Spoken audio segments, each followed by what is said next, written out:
Hi Internet, welcome to the Troyan YouTube channel, here with another rocker reaction. This one is a Patreon pick, so thank you so much for Jay for picking this song for me to react to. If you're interested in being able to guarantee that your choice get picked, check out the description, there's information on the Patreon tiers there. But I'm really excited to get into this song because it is Judas Priest off the first album, off the ROCKER album, and this is Run of the Mill is the name of the song. I actually haven't heard this song in ages. Haven't listened to this album in ages. Just I remember, kind of enjoying it back in the day. Thought it was cool, but very different for Priest. But honestly, barely remember this album. So it's going to be really fun to revisit. Sort of what I remember about it, just it being so different. Lyrically, this song is about an old man who just his life has passed him by, and he's looking at his life and seeing not many opportunities, and just sort of a sad, depressing tale of working hard your entire life and what do you have to show for it. So definitely looking forward to revisiting this track. It's been ages. We'll see if I remember it. Yeah, 8.5 minutes. So yeah, let's get into this. Run of the Mill by Judas Priest. Thank you, Jay, for the pick.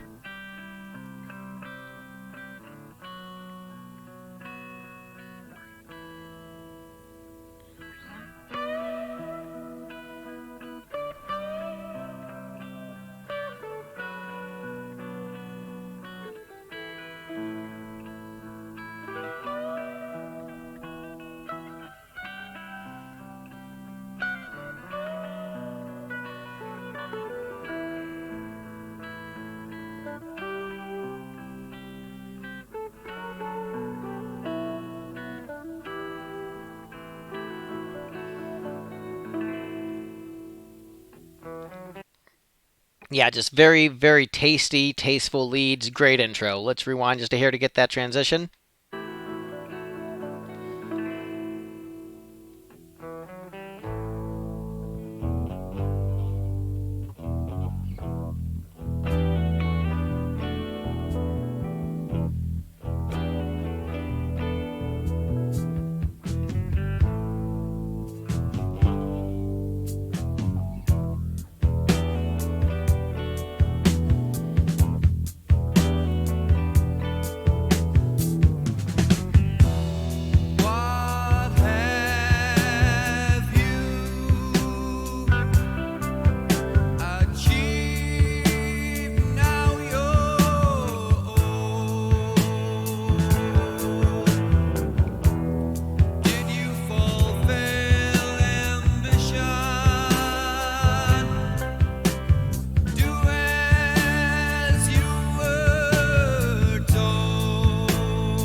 Yeah, so we're about 2.5 minutes in. The song has a very cool groove to it. It's this album, from what I remember of it, and once again, it's been ages since I've heard this album. But I remember it being more like traditional, like classic rock, fitting in with like the bands of the era. So not necessarily like Aerosmith, Cheap Trick, Kiss, like not necessarily a direct comparison with one of those bands, but more in the vein of those bands than what they would later become known for. So not quite as heavy, a little bit more of like a classic rock boogie woogie kind of groove to it. And so this song has a different groove than a lot of later pre songs as they would develop into more of their own sound. But it's still like it's classic rock, so it's awesome. And once again, lyrically, you know, it's interesting, as I'm listening to this as a 30-year-old, which is sort of like not quite full of the young piss and vinegar spirit of a teenager, but not quite with the "oh, kids are so dumb" perspective as an old man. And so, there's often like a generational battle where, the older generation is like, kids these days just don't understand. And then, the younger generation is like, I can't believe this is the world that the older generation left for us. And so both sides tend to criticize each other quite a bit. And so this is the young person saying, old man, you spent all those years working, was it worth it? It's sort of like, the perspective of the artist. And it is interesting to think about as so many of us work our entire lives and don't necessarily have much to show for it. People I know who, may be working two jobs until they die, won't have enough money for retirement. And so and it's not necessarily like they're making the wrong decisions. Like a lot of them are like going to college, paying off their student loan debts, but just, as the market shifts and their job skills are no longer desired, what does one do in that situation? And so it does beg the question, like, what is the meaning of one's life? What does one spend one's time doing, and what truly is fulfilling? And so perhaps instead of seeking all of your fulfillment from a purely economic perspective, perhaps you should find fulfillment in relationships with others and fulfillment within oneself. Sort of like the way that like a Buddhist or someone else might look from within to find satisfaction, or perhaps to an outward religion like Christianity. And so saying, ultimately, is your life pursuing work and pursuing opportunities? How has that gone for you? And the young person is perhaps saying that I don't want to spend my entire life pursuing opportunities and then just to be left with nothing. And so it doesn't necessarily, the protagonist of this song, or rather the writer, doesn't necessarily convey what seems to be a better alternative, and is more just criticism, but that is still a far more interesting lyrical theme than many other songs, and many other songs I've even covered on this channel. It is a very clever lyrical concept.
Yeah, so those are more like descending chord patterns, which I believe is in the Dorian mode. Definitely is more closer to what Judas Priest became known for. I think that's Dorian, but I'd have to actually play it out to properly get it. I'm not the best with theory. I'm okay, but like not the best with it. So there's probably people in the comments like, oh, he doesn't know. So man, it's been a while since I heard this. But what I would say, actually lost my train of thought there. Oh yes, but what is different here is sort of the rhythm that's placed underneath it is a little bit more frantic and more in the traditional like rock drumming pattern than like the four on the floor, heavy hitting that Priest would later become known for, and just isn't. It has like a bit more swing, and doesn't have like the crack and hardness that their later drumming would have. And actually, Priest has done a pretty good job of still maintaining swing even as they got like heavier in the drumming, where it didn't become so mechanical, but it's much further on the swing spectrum than they would later enter into. All right, let's get back to it.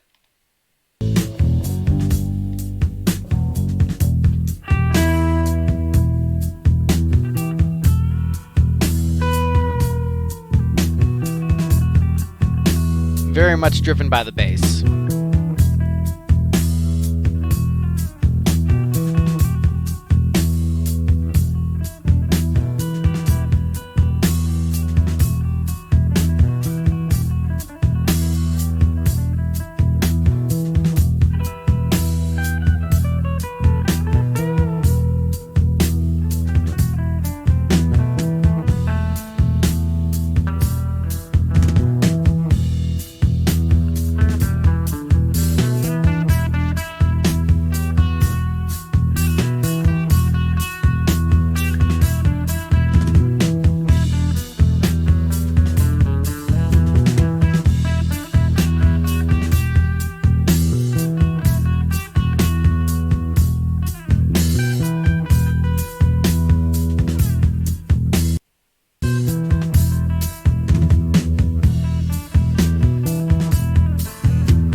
Yeah, my apologies for that. I have no other apps open, but my computer's like, you know what, let's load the song slowly. So I'm actually going to rewind and get a little bit more of that. But great, tasteful solo. It's, once again, this is more of like a classic rock kind of solo.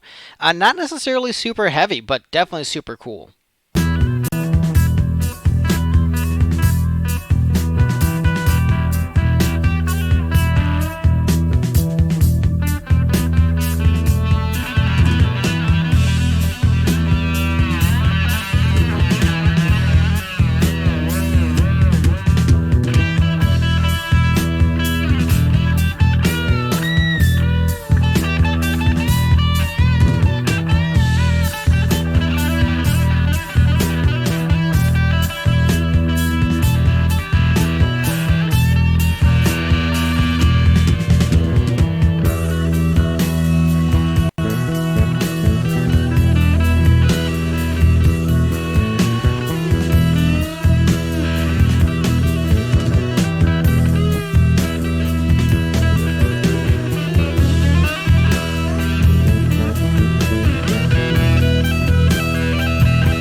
Yeah, that drum fill that led back into the vocals was really, really great, and that entire jam section was really, really awesome, and sort of reminds you of like the great live jams you would get at '70s concerts.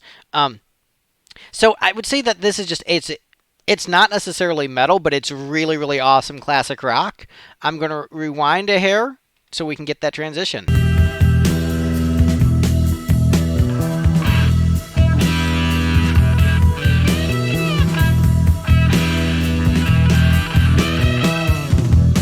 Right there. Great fill.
Yeah, very cool ending to the piece. When I think of Judas Priest, my first thought is, bass driven, slow groove, and keyboards. That was a little joke there.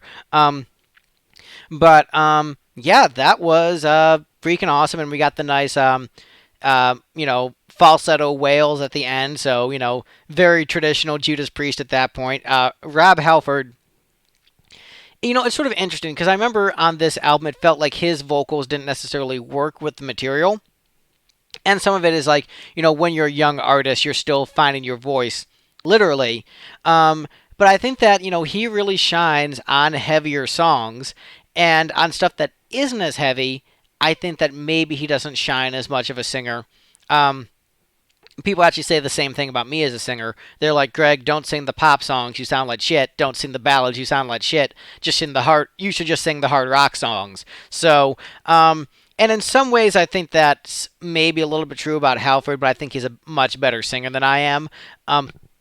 But like some guys really shine in that kick-ass rock context, and maybe don't shine as well in others. But I think that he did a great job on this piece.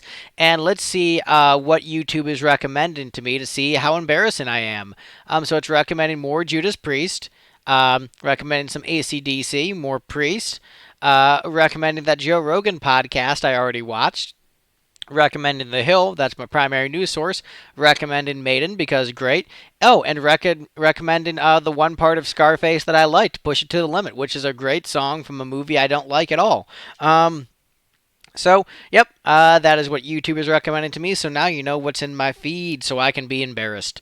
But yeah, I think this is a really great song. I should go back and revisit this album because there are certain bands where like their first album sounds nothing like the rest of their catalog, but it's a cool album. Anvil is another band where their first album sounds nothing like the rest of their stuff, but it's better.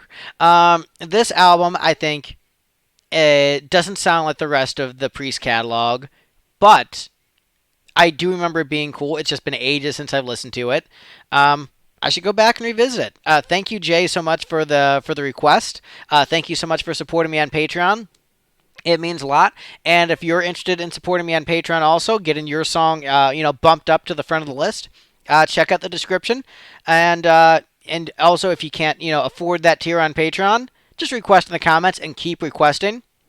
Just show up on every video and request it, because then I'll remember to do it. Because I get a lot of requests and then I forget, so just keep reminding me.